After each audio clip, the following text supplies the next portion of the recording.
What's up, guys? My name is Brent. I'm one of the co-founders of ShareGrid. I'm here with the wonderfully talented cinematographer, Stacey. Thanks for being here. Thanks for having me. I really appreciate it. We're here in the beautiful recording studio called Martinsound. It's actually available to rent on ShareGrid. And we're here to talk about how to maximize dynamic range with the ARRI Alexa Mini. We also have KOWA anamorphics because, I mean, if you're gonna do this, you might as well shoot anamorphic. You have to. Right? And a big thanks to KOWA Stryker for the Alexa Mini, and a huge thanks to Dean and his team at Camera Ready for the KOWA anamorphics. So what we did is we actually have a piano behind us, and we have a pianist, and he's gonna play some music, and we lit it in a way that really challenges the dynamic range of the camera. So here we go.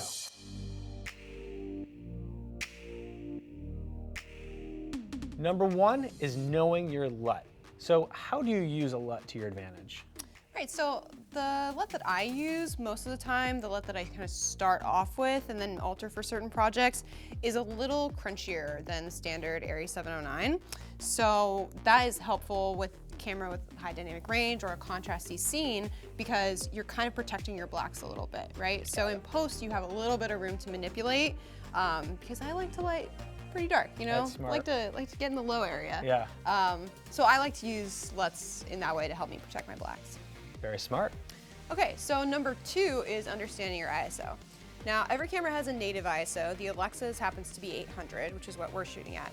But if you change it, say you were to go to a lower ISO, 400 for example, you lose a little bit of dynamic range in the highlights, but you add a little bit in the lowlights. So that means that you're protecting your blacks just a little bit, but you're losing a little room at the top. It works the same the other way. So if you're gonna go to 1600 ISO, you lose a little bit in the shadows, but you gain a little bit in the highlights. That's kind of how it works. Yeah, I actually would think sometimes scenes like this, you could do it at 400 or 500 to protect the shadows, but you've done such a good job lighting it that 800 is fine. But yeah, scenes like this, sometimes you can do a little bit lower ISO to protect your shadows. Yeah. Number three, use a far side key. So in this example, we actually have our one spotlight that's just on the other side of our subject. So in our frame, he kind of will have almost like a silhouette, like a rim light around him, and that actually offers a much more dramatic look. Yeah, it's more dramatic and it shows off the shape of the face a little bit better, a little more flattering usually. And it's even better if your subject can look a little bit into the light, get that nice highlight. There we go, we all like highlight. Yeah, so tip number four is using hotspots in the frame to give the appearance of richer blacks. So when I'm shooting something like this, something kind of dark, I like to put some hotspots in the frame, something that's reading pretty high, just to give the appearance of more contrast. It's just like that bright thing next to that dark thing really makes it a little bit richer. Yeah, and you can see it in our scene. We have these tungsten lights in the background here in the recording studio part of the set. And it's really nice to see. It kind of breaks it up, adds a little depth, and it definitely enhances the overall contrast.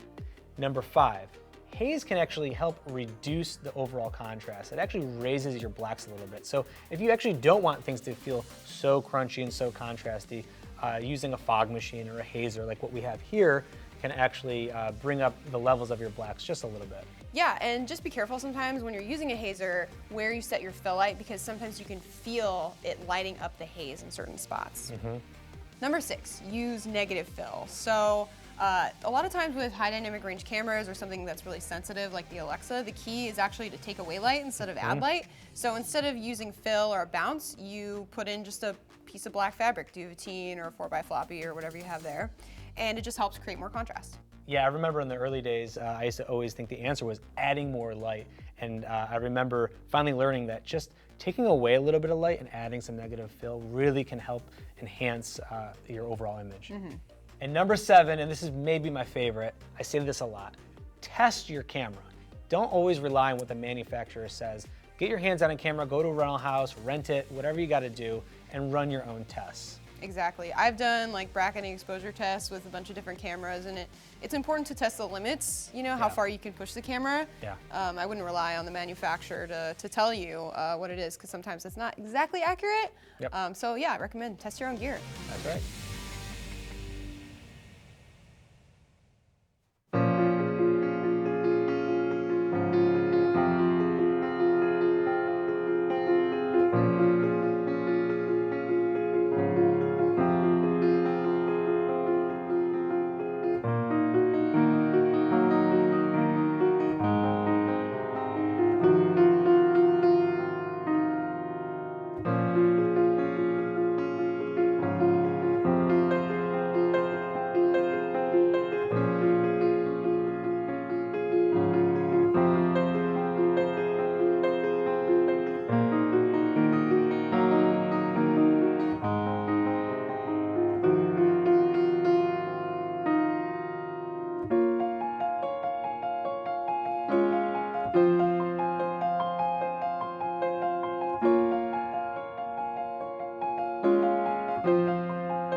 All right, guys, that's it. Thank you so much for watching. I hope these tips were helpful. And of course, thank you, Megan, for being here. I appreciate it.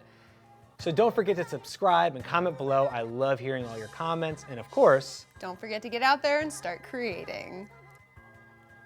Okay, good. I think we're done. I stuck my tongue out. Is that That's good. stupid? No, I don't know why I did it.